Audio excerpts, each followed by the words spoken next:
के वो महाप्रसाद लेने वालों व्यक्ति जो है वो कृपा की अनुभूति कर रहे हो अन्न के लिए। रसना एक इंद्रिय है, नेत्र एक इंद्रिय है, नाक एक इंद्रिय है, कान एक इंद्रिय है, त्वचा एक इंद्रिय है। ये जितनी भी हमारे बोध कराने वाले हमारे सेंस ऑर्गन्स हैं, इन इंद्रियों से ही हम अनुभूति कर रहे हैं। इन इंद्रियों के जो जो स्पर्श भगवत संबंध से बन के आ रहे हैं वो महाप्रसाद बन गए। इन इंद्रियों के भगवत संबंध से होके जो दृश्य आ रहे हैं वो दर्शन बन गए। इन इंद्रियों के जो भगवत संबंध शब्द कान में आ रहे हैं, कान के इन छिद्रन में वो श्रवण बन गए। मानस में जो विचार भगवत संबंध आ गए वो स्मरण बन गए। नाक में भगवत संबंधी जो सुवास आ गए वो घ्राणेन्द्रिय को उत्सव हो गए। ये भगवत संबंध के साथ जुड़े हुए अपने यहाँ के शब्दावली। अगर हम ये सब व्यवहार में नहीं लाएंगे तो वो हमारे अचेतन या अर्धचेतन में नहीं जाएगा, वो सबकॉन्शियस में सिंक नहीं होंगी वो सब बातें। और जब तक ये हमारे अर्धचेतन या अचेतन में सिंक नहीं होंगी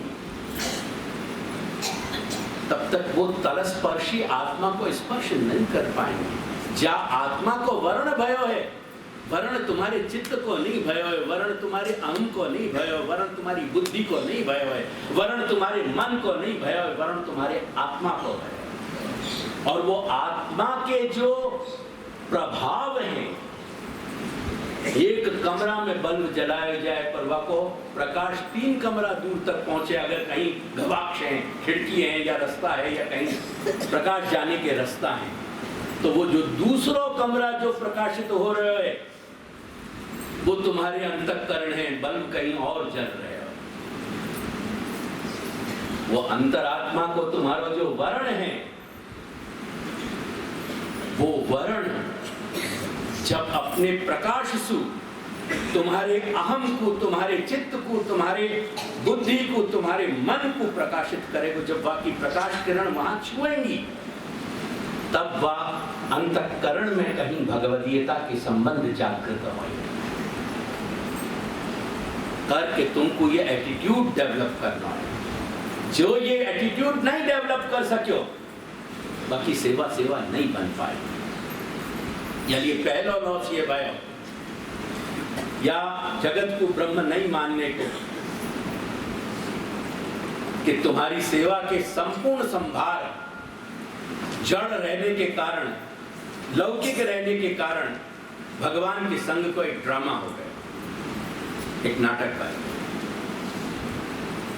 दूसरा एक प्रभाव, दूसरी एक दुर्घटना जो घटेगी वह क्या घटेगी? भक्त और भगवान, अंश और अंशी के जो नित्य संबंध हैं वो नित्य संबंध मात्र ब्रह्म रूपता के कारण घटित होंगे, क्योंकि मात्र ब्रह्म नित्य है। यहां जितने बैठे हैं अगर कोई के प्रारब्ध कर्म के साथ कहीं कोई जुड़ गए हो तो न जाने कितने जन्मन में कौन कौन को बेटा बन गए और कौन कौन को बाप बन गए और मैया बन गए, कौन कौन को शत्रु आता और कौन कौन को क्या नहीं आता। ये घरन में भी जो रस्सा कसी चले नहीं है, बड़ी दुर्घटनात्मक रस्सा कसी। जब मैं घर में कुरुक्षेत्र को एक छोटा महाभारत जो है सर्जित हो जाए, वो क्या ऊपर आकाश में से उतरा? वो कहीं न कहीं पूर्व प्रारब्ध के वैर जो संचित हैं वो संचित कहीं प्रारब्ध बन के तुमने अगर कोई जन्म में हर एक बॉल गूगली डाल के सामने वाले को हैरान कर दियो तो या जन्म में अगर तुम पे कोई गूगली फेंक रहे हो तो तुम्हारा पेट क्यों दुख रहे हो? दर्द काय बात को कि क्यों घटना हो रही है? तो फिर या तरह के अनित्य संबंध घटित हो जाएंगे।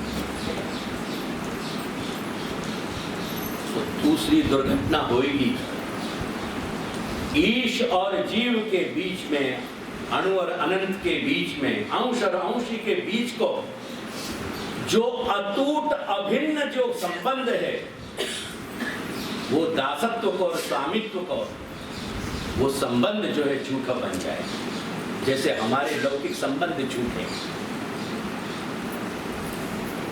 ये दूसरी तुम्हारी दुर्घटना घटेगी। और तीसरी दुर्घटना ये घटेगी, जाके ऊपर तुम्हारे सत्संग के तबला बजे, कोई 3 ताल में बजावे और कोई दादरा में बजावे और कोई कछु में जो है ताकड़ धिन्ना तुम्हारी चल रही है ना सत्संग की, ये नित्य लीला कहां से ले आओगे? बहुत नित्य लीला के तानपुराएं बजे तुम्हारे यहाँ, बहुत नित्य लीला के ताकड़ धिन्ना हो में तबला बजे। क्या नित्य शब्द को अर्थ है और क्या लीला को अर्थ है? आज तक मेरे कान तरस गए कि मेरे पास आके कोई कहे कि हमको नित्य लीला को अर्थ बता। वो नित्य लीला एक क्षण भंगुर घटना घट के घटित हो जाएगी, बन जाएगी। एक 5 मिनट, 2 मिनट, 1 मिनट, 1 सेकंड को अगर 1000 भाग में या लाख भाग में अगर बांट सकते हो तो बांट के वह क्षण को वापस ले आओ। नित्य लीला लौट लौट के आवे, ये श्रुति कह रही है, ये शास्त्र कह रहे हैं। या ये तीसरी दुर्घटना ये घटेगी, या ये न सही अनुभूति, लेकिन ये समझ पैदा करनी है कि ये सब कुछ ब्रह्मात्मा है। और करके जब विज्ञप्ति करी जाए, श्री महाप्रभु की कानसु, श्री गोपीनाथ प्रभु की कानसु, कितने लोगों को विज्ञप्ति देने आवे अपने घर में?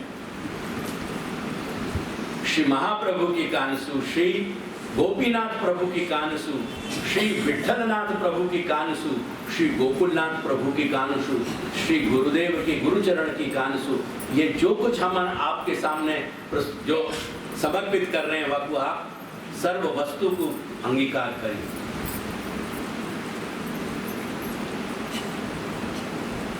ये विज्ञप्ति जो आपको आधिदैविक स्वरूप में घटित कर रही है, जाके वार्ता में उदाहरण फैले पहले देखो 84 विष्णु की बात, समय 252 की भी नहीं बात कर रहे, सब उदाहरण फैले।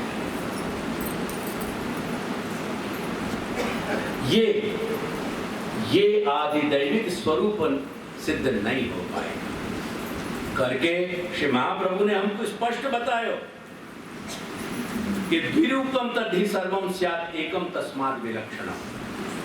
परब्रह्म कृष्ण है और जो कुछ भी अनंत कोटि ब्रह्मांडात्मक जो ये सर्जन है, सृष्टि है, क्रीड़ा है, ये सब कुछ अक्षर ब्रह्मात्मक है। यानी अक्षर ब्रह्म दो रूप में घटित हो रहे हैं। अक्षर की दो अवस्थाएं हैं, एक सर्जन रूप और एक वासु विलक्षण, जहां ज्ञानी को लय हो रहे हैं, जहां ज्ञानी को मोक्ष हो रहे हैं। यानी भगवत सामर्थ्य, सामर्थ्य को कोई आकार प्रकार नहीं हो, ताकत को, ताकत को क्राफ्टेड बनाए भये बैरोमीटर्स पे टेस्ट की जा सके, पर सामर्थ्य को शेप नहीं दिया जा सके। सामर्थ्य ताकत को टेस्ट किया जा सके, डिफरेंट गैजेट्री बनाकर, डिफरेंट बैरोमीटर्स क्रिएट करके, लेकिन वह रूप, साकार रूप नहीं दिया जा सके। यानी अक्षर ब्रह्म, अक्षर नो निर्देश अटपटो। अगर बोलो रसना शीत पेरी कहिए, रसना नहीं कह सक रही है।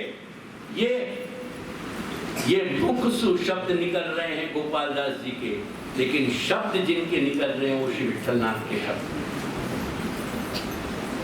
निर्गुणनो निर्देश अटपटो, कैसे कहेगो? आपको कहो कैसे जा सके? यानी ये सामर्थ्य रूप अक्षर ब्रह्म है जो धर्मीसु अभिन्न है और एक ये अनंत कोटि ब्रह्मांड के रूप, जगत के रूप में घटित हो रहे हो करके जा घड़ी हम अपने लौकिक देह को हमारे मानस संस्कार के लिए, माइंड वेल, हमारे मानस संस्कार के लिए हम जलसु आप्लावित करके वाकु जलसु सरोबोर का सराबोर करके वाकु कह रहे हैं हमने स्नान किए व अपरस करने के क्षण सु मनसा वचना वचसा और शारीरेण कर्मणा जितनी भी चेष्टाएं हैं वो सब कुछ आदिदैविक है,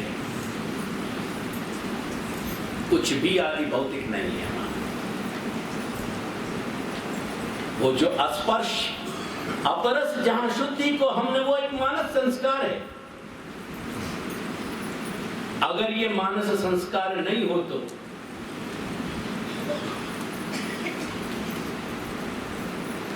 तो महानुभाव कवि को सखान को ये नहीं कहना पड़ते हो जो भगवत क्रीड़ा के पात्र रहते कि महाराज ब्रह्म तो नहीं छुए पर महाप्रभु के घर की मैड़ तो छुए। अगर ये मानस संस्कार नहीं हो तो शूद्र कोटि में जन्मे भयो मोहना भगवान की क्रीड़ा को पात्र नहीं बनो जाके कंधा ऐसे परमानंद स्वरूप सुपवित्र भय कि ऋषि मुनि महर्षि के देह पवित्र नहीं हो पाए। ये मानस संस्कार है। जितने भी हमारे यहाँ की अपरस और शुद्धि है वो हमारे अंतर मन की जो गहराई है, जो अचेतन की गहराई है, उनको शुद्ध बना देने को एक माध्यम है ताकि वाकई शुद्धता में हम उन आदिदैविक जो तरंग आ रही हैं वो आदिदैविक वाइब्स को, उन वाइब्रेशंस को हम पकड़ सकें, स्पर्श कर सकें। या ये देह शुद्धि हमारी आवश्यक है। देह शुद्धि के क्षण से सब कुछ आदिदैविक है। या ये अक्षर ब्रह्म के दो रूप।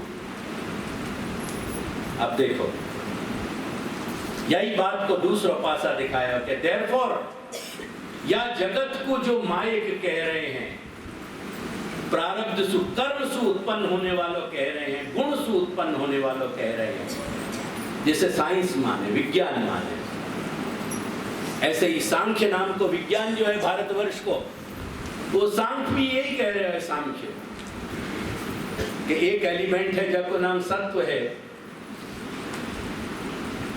एक एलिमेंट है जिसका नाम रज है, एक एलिमेंट है जिसका नाम तम है। ये तीन एलिमेंट अपने इंटर कॉम्बिनेशन ये सारे अनंत कोटि ब्रह्मांड जको योग, यानी जो रेस्टलेस यूनिवर्स है, जको मैं कहूं अंग्रेजी जिनको समझ नहीं हो, या रेस्टलेस यूनिवर्स में जो भी क्रिएशंस घटित हो रहे हैं वो सांख्य विज्ञान कह रहे हो कि सत्व रज और तम की सारे इंटर कॉम्बिनेशन से हो रहे हो। कुछ मान्यता देने वाले ये कह रहे हैं कि नहीं, या जगत के जड़ चैतन्य जहां जो कुछ भी चक्र चल रहे हो, घटना चक्र, जहां जो एक चेष्टा घटित हो गई, 1968 में या गोकुल गांव में मेरे घर के पीछे दादाजी के छोटे भाई को घर है, श्री घनश्याम जी, जिनको कपड़ा पहराती थी मूल हमारी दादी जी, श्री पार्वती दादी, छोटे हथे यानी, उनके सेव्य प्रभु 1968 में यहाँ पधारे। तुम मेरी आंखन के अनुभव को अगर बिलीव कर सकते हो तो वो मैं कह रहे हूं, विश्वास आवेगा ना तुमको? मैं वह सवारी में ही चल रहा था, बड़े बड़े पत्थर के बोल्डर्स को जो दरवाजे होंगे, विशाल पत्थर, वह घर को मालिक और वह मालिक के सेव्य स्वरूप, द मोमेंट सुखपाल अंदर पधारे, वो पत्थर एक दूसरे के ऊपर घड़ी होने लगे। एक बोल्डर दूसरे पे गिरे, दूसरा तीसरे पे गिरो, तीसरा चौथे पे गिरो, और पूरा दरवाजा कोलैप्स हो गया।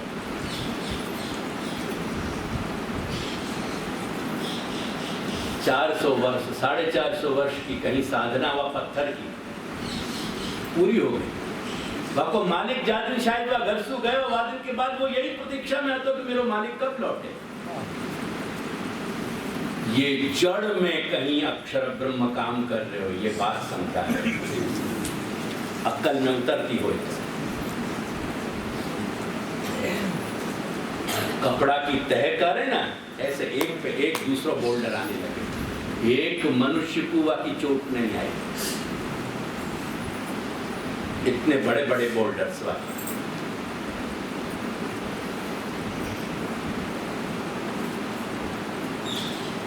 ये द्विरूपम तद्धि सर्वम स्यात् की बात है।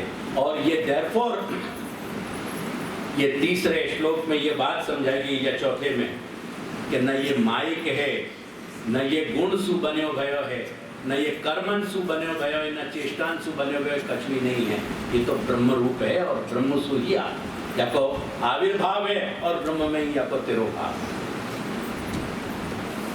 क्यों कि तदेव एतत् प्रकारेण, वो ब्रह्म ही या प्रकार सु अनंत कोटि ब्रह्मांड को रूप धारण कर रहे हो। इति श्रुतेर मतम, ये कौन को मत है? श्रुति को। हम कौन हैं? हम श्रौत हैं, हमारा आचार श्रौत आचार है।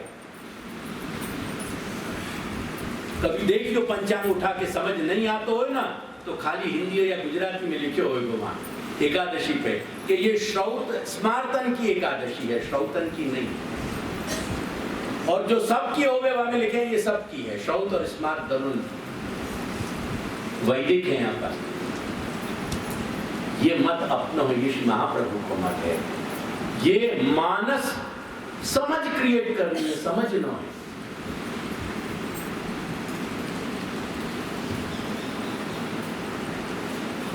आजकल बहुत सारे उदाहरण बन रहे हैं। ईश्वर न करे तुम में से कोई ना अनुभव किए हो, और किए हो तो शायद तुम्हारे प्रारब्ध की गति है, बाकी देखे तो होंगे।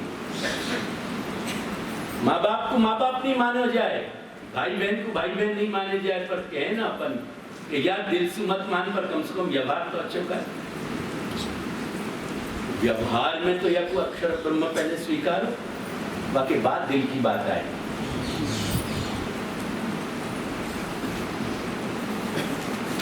अब देखो आगे जो समझाया जा रहे है,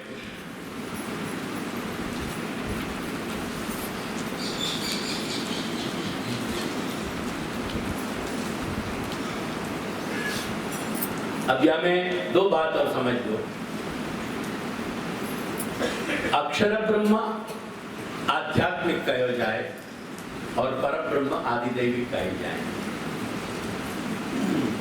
आदिदैविक की दृष्टि गोचरता, दृष्टि शब्द ज्ञानेंद्रिय को रिप्रेजेंटेटिव है।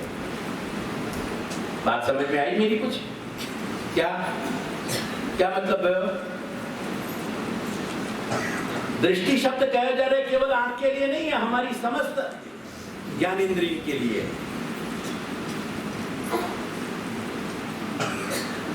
परब्रह्म आदिदैविक स्वरूप जब दृष्टि गोचर होएगो, अपने इंद्रिय गोचर होएगो, केवल भक्ति से होएगो। ये पत्थर की लकीर लिख लीजिए। और अक्षर ब्रह्म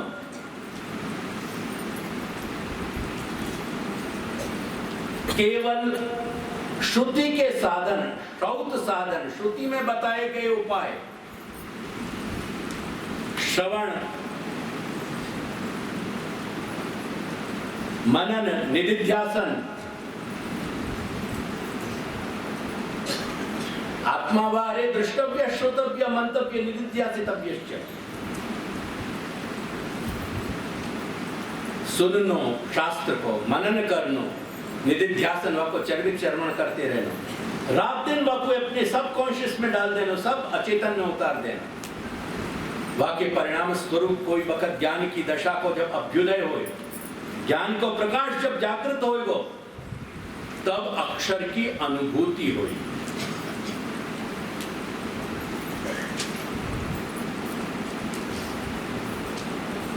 दूसरे शब्द में क्या भयो? परब्रह्म दृष्टि गोचर है और अक्षर ब्रह्म अनुभूति गोचर है। केवल अनुभूति सुहावे, अनुभव में आवेगा और कुछ नहीं होगा। कोई चीज कहीं कोई बाकी और अनुभूति नहीं होगी, क्योंकि निर्गुणो निर्देश अटपट। यानी परब्रह्म श्री कृष्ण को जो दर्शन है, सानुभाव है, वो भक्ति सुख की हो जा सके, और अक्षर ब्रह्म की जो अनुभूति है, यही प्रश्न अर्जुन ने किया है कि जो अव्यक्ता सक्त चेतस हैं, जो अव्यक्त में लगे हुए, अव्यक्त की उपासना कर रहे हैं अक्षर ब्रह्म की, कृष्ण उनके फल क्या है? भगवान कहते हैं अव्यक्ता, अव्यक्त की गति जो है वो दुख देने वाली है, कष्ट देने वाली है, सरल नहीं है वो उपासना। ये बात यहां समझाई गई, और ये बात समझा के साथ में ये बात समझाई गई कि भजनोपयोगी, सेवोपयोगी जितनो भी संभार है, सामग्री है, वो सब कुछ ब्रह्मात्मक है। और बाकी दृष्टांत दिए गए गंगा, श्री गंगा चूंकि